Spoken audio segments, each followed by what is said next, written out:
Who am I? The most sacred question ever asked. Begin your journey inward. Upadēśa Sāram. Essence of Self-Enquiry by Bhagwan Sri Ramana Maharshi. Be still. Be aware. Be that. Explore all 30 shlokas, one by one, with deep insight and simple clarity. When the ego is gone, the self shines by itself. This alone is the great tapas, the true teaching of Bhagwan Sri Ramana Maharshi. Upadēśa Saram, Episode 29. Shloka 29. Supreme Bliss Beyond Bondage and Freedom. Namaste and welcome to Episode 29 of Upadēśa Saram, the serene voice of inner self-inquiry through the words of Bhagwan Sri Ramana Maharshi. Recap of Shloka 28.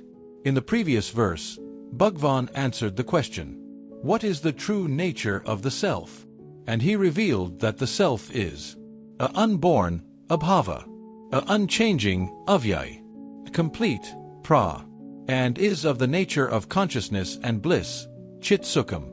It is not a void, but a full, silent joy, beyond all dualities. Shloka 29. Bandhamuktita para sukham. Vindataha jivas tu daivika. Word by word meaning. Abandha, bondage. Amukti, liberation. Atatam, beyond. Aparam sukham, supreme bliss.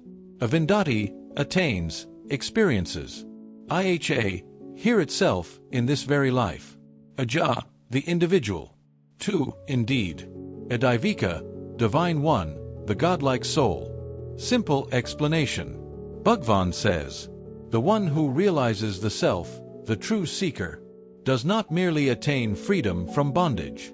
He goes beyond both bondage and liberation. Such a one lives in supreme bliss, param sukham. Not in some distant heaven or future life, but here and now, in this very world. This jiva who abides in the self is no longer an ordinary soul. He becomes daivika, divine, radiant, at peace. He does not need to seek freedom anymore, for he sees there was never any bondage to begin with. Analogy, the sky and the clouds. Imagine the sky covered with clouds. The clouds are like thoughts, ego, and suffering. When they pass, the sky doesn't become free. It always was free. The realized soul is like the sky, free from the illusion of bondage or freedom. He simply is, open, vast, blissful. Spiritual insight.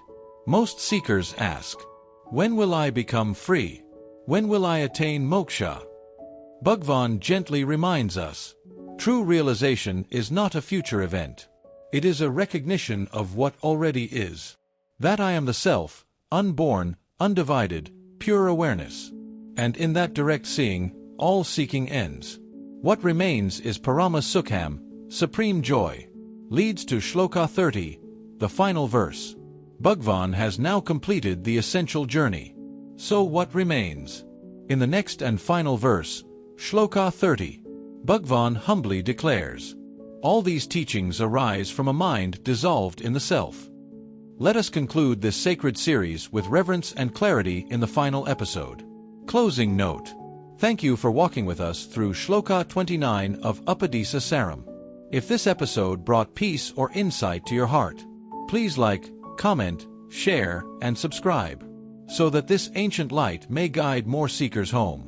Until next time, be still, be aware, be the bliss that you already are. Thank you.